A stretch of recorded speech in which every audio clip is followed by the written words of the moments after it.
Imaginen lo siguiente, es jueves 16 de agosto, año 2018.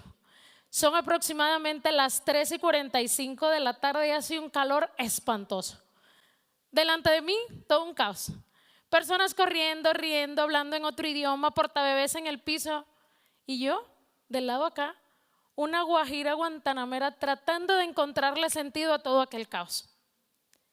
Quiero decirles que unos pocos minutos me sobraron para darme cuenta que en aquel aeropuerto yo no me movía por instinto, yo me movía por completa imitación.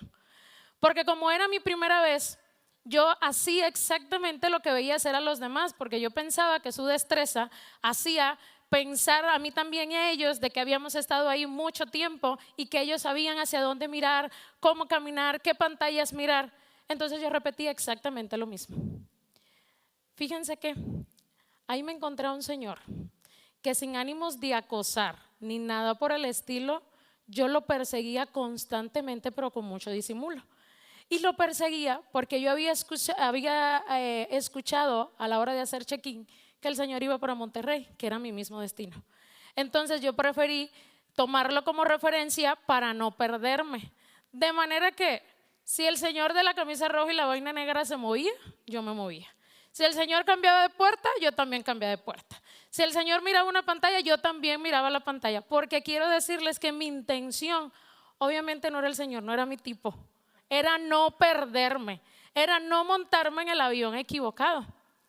Entonces, ahí me hice consciente que en ese momento yo estaba huyendo de Cuba, pero ni siquiera sabía para dónde iba. Yo no sabía ni siquiera dónde quedaba Saltillo en el mapa. Lo único que yo sabía era que como estaba viviendo no quería seguir viviendo y yo creía que necesitaba un cambio. Y fue ahí cuando yo agarré mi carry-on y sin cuestionarme lo más mínimo, jamás dimensioné que en mi maleta de mano no solo venía mis 3 mejores cambios de ropa, unos souvenirs para no olvidarme de dónde venía y mi libreta de apuntes de psicología. Venía algo más grande, mi miedo a poder lograrlo. Y yo les pregunto a ustedes, ¿están hoy aquí viviendo la vida que soñaron o viviendo la vida que su miedo les da permiso de tener? Cualquiera que haya sido su respuesta, nos va a llevar de camino a un reconocimiento personal, a un recorrido donde vamos a ver todas aquellas cosas, todas aquellas decisiones que hemos tomado para llegar hacia ese lugar que hoy soñamos, o para darnos cuenta de todos los obstáculos que tenemos para no llegar aún a la vida que nosotros merecemos tener. Pero hay una realidad en medio de todo esto. Cualquiera que hayan sido las situaciones, hay un denominador común. Y ese denominador común es el miedo. Ese miedo de que si en este momento tú estás viviendo la vida que soñaste, a lo mejor el reconocerlo puede parecer egocéntrico y el tener que decirlo, responderlo incluso con nosotros mismos, puede hacernos sentir mal y por miedo a que los demás nos juzguen, a lo mejor es preferible callar. O si por el contrario, estás insatisfecho con lo que estás haciendo y tienes una idea en la cabeza pero no ejecutas, a lo mejor es el miedo el que te está paralizando. Y eso es el miedo. El miedo es una emoción básica. Forma parte de la naturaleza humana, pero también forma parte de nuestro repertorio emocional. Ni tú ni yo los escogimos. Aquí ha estado siempre. El miedo ha estado desde nuestros antepasados, porque ha sido siempre una estrategia de supervivencia. Nos protege siempre de peligros externos, nada más que en los momentos actuales esos peligros son más internos que externos. Para mí, el miedo es como una carrión. Yo la arrastro constantemente y me aferro a ella simplemente porque creo que me pertenece. ¿Sí? Yo cargo con esta maleta todo el tiempo sin cuestionarme en lo más absoluto su peso, porque creo que si está ahí es por algo. El peligro se convierte cuando esto deja ser lo que cargo y se convierte en lo que soy. Yo recuerdo que cuando yo decía, me da miedo, tengo miedo, yo me ahorraba el tener que exponerme a cosas porque yo pensaba que no podía hacerlo.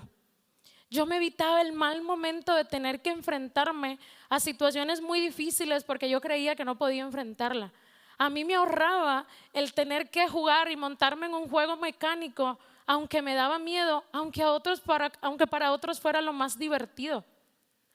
Yo he aprendido que el miedo a mí me protege. Para mí, el miedo ha sido una estrategia de seguridad, pero también un arma de doble filo.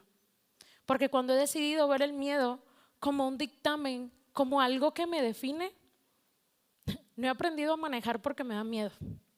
Me mantengo por los siglos de los siglos en A2, a pesar de haber tenido 400 cursos de inglés, porque creo que no voy a poder hablar nunca como un nativo. Y sí, no voy a hablar como un nativo porque nativo no soy. De donde yo vengo no se habla en inglés, más bien se habla sin las S y se cambia la R por la L. Entonces no voy a hablar como un nativo. Pero cuando yo he decidido ver el miedo como un experimento, me he lanzado incluso a estar en este escenario. Me he lanzado no porque sepa que voy a ganar, me he lanzado porque creo que esa es la manera que tengo de probar a ver hasta dónde puedo llegar. Si alguien cree que nunca jamás ha sentido miedo, yo les explico. Se siente en todo el cuerpo. El sistema digestivo es el primero que se entera que tenemos miedo. Sentimos taquicardia, la respiración es acelerada, se nos congela el cuerpo, pero se nos congela la mente.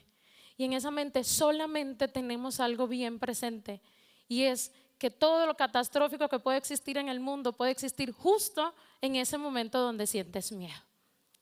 ¿Sí? Hace más de un siglo, cuando se empezaban a hacer los experimentos con animales en laboratorios de fisiología, se detectó que el miedo es un aprendizaje basado en consecuencia, no es solamente una emoción. De manera que cuando se empezaron a hacer estos experimentos con animales, Skinner, padre de la psicología conductista, se dio cuenta que si detrás de un estímulo, detrás de una conducta, recibimos algo satisfactorio, hay muchas probabilidades de que esa conducta se repita. Pero si lo que obtenemos después es algo desagradable por nosotros, hay muchas probabilidades de que esa conducta se extinga. Entonces, ¿por qué mi miedo se mantiene a pesar de saber que no me lleva siempre al lugar donde yo quiero? Pues se mantiene porque yo he obtenido cosas muy buenas detrás de eso. Porque el miedo es un experto en la protección inmediata. Entonces, cuando yo decía, me da miedo, me decían, salte. Y yo me salía. Y en ese momento toda mi ansiedad bajaba. Entonces, por los siglos de los siglos, y no amén, yo he seguido sintiendo miedo por todas las cosas que creo que no puedo manejar. Sin embargo, hay algo que tenemos que tener en cuenta. Tú que me estás escuchando y yo tengo que seguirlo aprendiendo. Y es que el miedo no se quita. El miedo ahí está y estará. Y estará porque a veces nos avisa de que hay algo más que tenemos que hacer. De que tenemos que movernos de esa zona donde nos sentimos seguros y caminar hacia ese lugar que a lo mejor demanda de toda nuestra atención. Entonces, ahí también me doy cuenta que el miedo nos limita, y nos limita porque nos limita porque nos saca de seguir cargando con lo que tú crees que te pertenece, con ese legado familiar, con esas historias de mamá y de papá, con esas reglas de autoridades que nosotros nunca nos cuestionamos, pero creemos que si ellos lo vivieron, a lo mejor nosotros tenemos que vivirlo de la misma manera. Y de lo que no nos damos cuenta es que a veces estamos cargando con maletas que ni siquiera nos pertenecen. Y la pregunta es, si no te pertenece, ¿por qué la cargas? Pero la cargas porque te dicen tu familia, te dicen tus amigos, te dicen todas las personas que están a tu alrededor que así es. Y si no nos dedicamos en un momento determinado a cuestionarnos, lo repetimos deliberadamente. Lo repetimos deliberadamente y lo exponemos deliberadamente y se lo enseñamos a nuestras generaciones deliberadamente. Entonces, yo he aprendido que el miedo no te quita la libertad. El miedo te entrega la responsabilidad de tu propio poder. Y ese ha sido mi mayor reto y mi mayor aprendizaje. El tener que hacerme responsable, no de la decisión del 2018 ese jueves con ese calor espantoso. El miedo me ha hecho responsable de todo lo que tengo que hacer. Me ha hecho responsable de mi propia vida.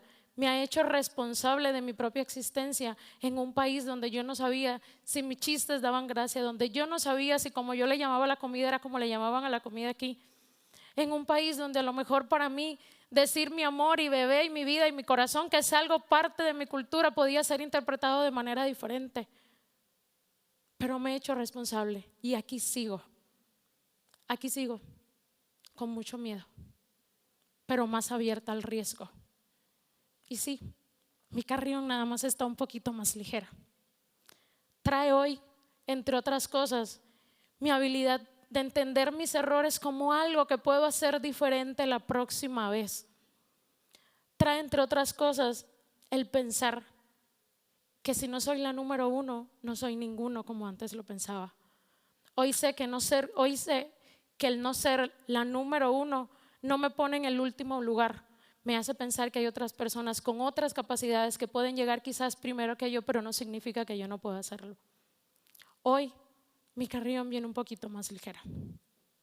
Y viene un poquito más ligera porque he tenido la posibilidad de tener personas cercas que me han dicho, sí puedes hacerlo, sí lo puedes lograr. Y gracias a eso estoy aquí hoy hablando con ustedes, no sé cuántas personas son, pero viviendo el reto de tener que pararme a hablar no solamente de mi propia historia, sino de la historia que puede ser la de muchos de ustedes.